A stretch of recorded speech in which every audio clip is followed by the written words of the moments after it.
মুসলিমরা এখানে ছিলেন, আছেন, থাকবেনও। ভারতীয় নাগরিক হলে কোনো সমস্যা নেই। দক্ষিণ দিনাজপুরের গঙ্গারামপুরের সভায় এই মন্তব্যই করলেন কেন্দ্রীয় প্রতিমন্ত্রী তথা বালুরঘাটের সাংসদ সুকান্ত মজুমদার।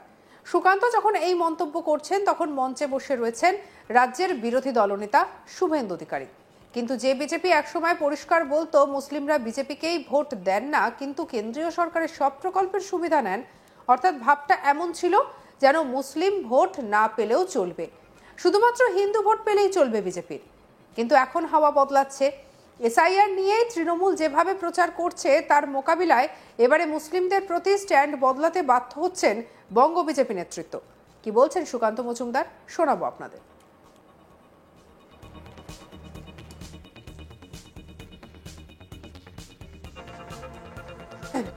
এখন তৃণমূল কংগ্রেস এসআইআর নিয়ে ভয় দেখাচ্ছে, আপনাদেরকে ভয় দেখাবে। ভয় পাবেন না, আমি বহুবার বলেছি, আবার বলছি, এসআইআর নিয়ে ভয় পাওয়ার কিচ্ছু নেই। তৃণমূল কংগ্রেস হিন্দু মুসলমানের মধ্যে ভাগ করার কথা বলবে, বলে মুসলমানদের নাম বাদ দিয়ে দেবে। আমাদের বেশ কিছু সংখ্যালঘু ভাই, সংখ্যালঘু কর্মী এখানে এসছেন, তাদের আপনি আশ্বস্ত করছি, তারা ভারতীয় নাগরিক। যারা ভারতীয় নাগরিক, সে হিন্দু হোক আর মুসলমান হোক, তার নাম ভোটার লিস্ট থেকে বাদ যাবে না, সে গ্যারান্টি ভারতীয় জনতা পার্টি দিচ্ছে। কিন্তু বাংলাদেশ থেকে যদি কোনো মুসলিম এখানে চলে আসে, তাহলে বলুন তো কিভাবে আমরা তাদেরকে এসআইআর এ রাখবো? রাখা উচিত কি? রাখা উচিত কি?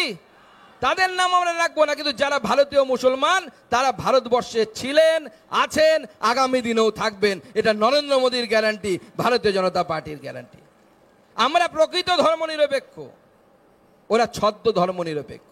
ওরা হিন্দু মুসলিমের মধ্যে লড়াই বাঁধাতে চায়, আমরা লড়াই বাঁধাতে চাই না। আমরা নরেন্দ্র মোদীর মন্ত্র, সবার সাথ, সবার বিকাশ, সবার বিশ্বাস, এই এবং সবার প্রয়াসের মন্ত্র নিয়ে এগিয়ে যায়। তাই এসআইআর নিয়ে ভয় পাবেন না।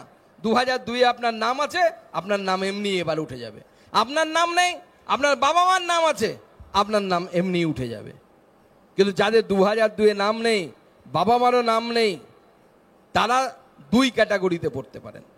হয় হিন্দু হতে পারেন, নয় মুসলমান হতে পারেন। মুসলমান হলে বাংলাদেশ থেকে এসেছেন, হিন্দু হলেও অনেকে বাংলাদেশ থেকে উদ্বাস্তু আসতে পারে। সেই উদ্বাস্তুদেরকে আমরা সিএ এর ব্যবস্থা করেছি। নরেন্দ্র মোদী তাদেরকে অধিকার দিয়েছে যে তারা এই ভারতবর্ষেই থাকবে, ভারতবর্ষের নাগরিক হবে, ভারতবর্ষে ভোট দেবে। 14 সালের পরে যারা এসছেন, অর্থাৎ সিএ টাইমের পরে, তাদের জন্য আমাদের আইনে ফরেনার্স অ্যাক্ট বলে একটা আইন আছে, কিছুদিন আগে নরেন্দ্র মোদী তাতে পরিবর্তন করেছে এবং নরেন্দ্র মোদী বলে দিয়েছে যে 24 সালের 31শে ডিসেম্বর পর্যন্ত বাংলাদেশ থেকে যদি কেউ পাসপোর্ট নিয়েও আসে, কোনো হিন্দু, বৌদ্ধ, জৈন, অর্থাৎ ও দেশের সংখ্যালঘু যারা, তারা ভারতবর্ষেই থাকবে। পুলিশ তাদেরকে ডিস্টার্ব করতে পারবে না, পুলিশ তাদেরকে অন্য কোথাও পাঠাতে পারবে না, তারা ভারতবর্ষেই থাকবে। আর তার মানেটা কি? আপনি যদি পাসপোর্ট নিয়ে 2024 সালের আগে আসেন, আর 24 সালের সিএ 14 অবধি আছে, 24-এ নাই, তাহলে আপনাদের কি হবে? আজ না হয় কাল আপনাদেরকে নাগরিকত্ব দেয়া হবে। যে পদ্ধতিতে তখন নিয়ম হবে, সেই পদ্ধতিতেই আপনাদেরকে নাগরিকত্ব দেওয়ার কাজ নরেন্দ্র মোদীর সরকার করবে। এদিনের সভায় কাকদ্বীপে প্রিজন ভ্যানে মা কালীর মূর্তি নিয়ে যাওয়ার প্রসঙ্গ তুলে সুকান্ত বলেন, চোর ডাকাতকে তুলে নিয়ে যাওয়া হয় ওই প্রিজন ভ্যানে। সুকান্ত বলেন, শুধু কাকদ্বীপ নয়, দক্ষিণ দিনাজপুর জেলায় আগে এই ঘটনা ঘটেছে। কি বলেছেন সুকান্ত, শুনবো।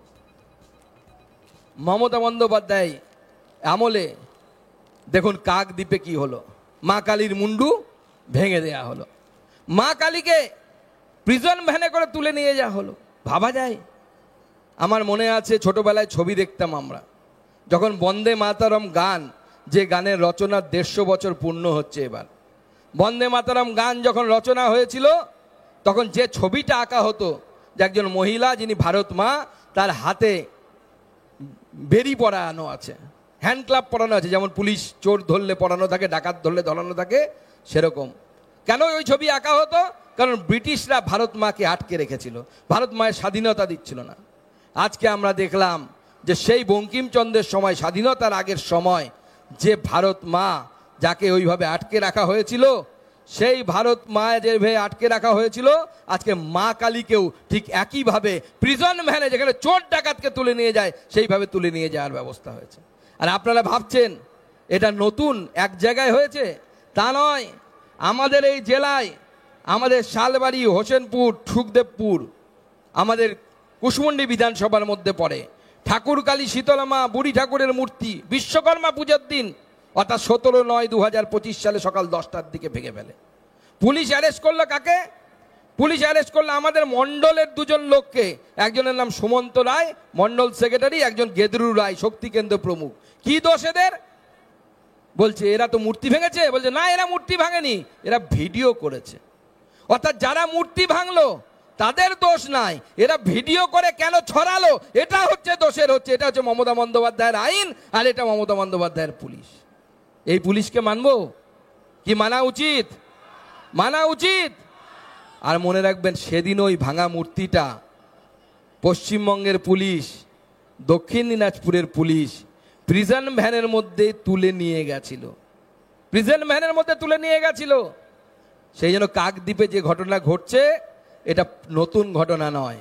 আর আজকে আমরা গঙ্গারামপুরে আছি, আমি কালকে কাকদ্বীপে যাচ্ছি। কাকদ্বীপে গিয়ে ওখানে বিক্ষোভ মিছিল করব আর বলবো তোমরা যা ইচ্ছে তাই করবে, বিজেপি সহ্য করবে না, বিজেপি লড়াই করবে, বিজেপি লড়াইয়ের জন্য প্রস্তুত আছে। মুসলিমরা এখানে ছিলেন, আছেন, থাকবেনও। ভারতীয় নাগরিক হলে কোনো সমস্যা নেই। দক্ষিণ দিনাজপুরের গঙ্গারামপুরের সভায় এই মন্তব্যই করলেন কেন্দ্রীয় প্রতিমন্ত্রী তথা বালুরঘাটের সাংসদ সুকান্ত মজুমদার। যখন এই মন্তব্য করছেন তিনি, তখন মঞ্চে বসে রয়েছেন রাজ্যের বিরোধী দলনেতা শুভেন্দু অধিকারীও। কিন্তু যে বিজেপি একসময় পরিষ্কার করে বলতো মুসলিমরা বিজেপিকে ভোট দেন না, কিন্তু কেন্দ্রীয় সরকারের সব প্রকল্পের সুবিধা নেন, অর্থাৎ ভাবটা এমন ছিল যেন মুসলিম ভোট না পেলেও চলবে, শুধুমাত্র হিন্দু ভোট পেলেই চলবে বিজেপির। কিন্তু এখন হাওয়া বদলাচ্ছে। এসআইআর নিয়ে তৃণমূল যেভাবে প্রচার করছে তার মোকাবিলায় এবারে মুসলিমদের প্রতি একেবারে স্ট্যান্ড বদলাতে বাধ্য হচ্ছে বঙ্গ বিজেপি নেতৃত্ব।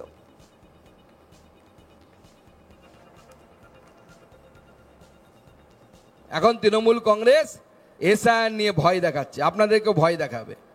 ভয় পাবেন না, আমি বহুবার বলেছি, আবার বলছি, এসআইআর নিয়ে ভয় পাওয়ার কিচ্ছু নেই।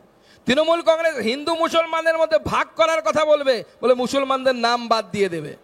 আমাদের বেশ কিছু সংখ্যালঘু ভাই, সংখ্যালঘু কর্মী এখানে এসছেন, তাদের আপনি আশ্বস্ত করছি তারা ভারতীয় নাগরিক। যারা ভারতীয় নাগরিক, সে হিন্দু হোক আর মুসলমান হোক, তার নাম ভোটার লিস্ট থেকে বাদ যাবে না, সে গ্যারান্টি ভারতীয় জনতা পার্টি দিচ্ছে। কিন্তু বাংলাদেশ থেকে যদি কোনো মুসলিম এখানে চলে আসে, তাহলে বলুন তো কিভাবে আমরা তাদেরকে এসআইআর রাখবো? রাখা উচিত কি? রাখা উচিত কি? তাদের নাম আমরা রাখবো না, কিন্তু যারা ভারতীয় মুসলমান তারা ভারতবর্ষে ছিলেন, আছেন, আগামী দিনেও থাকবেন। এটা সঙ্গে রাখুন আজ তাক বাংলার ইউটিউব চ্যানেলকে। লাইক, কমেন্ট, শেয়ার, সাবস্ক্রাইব করতে ভুলবেন না।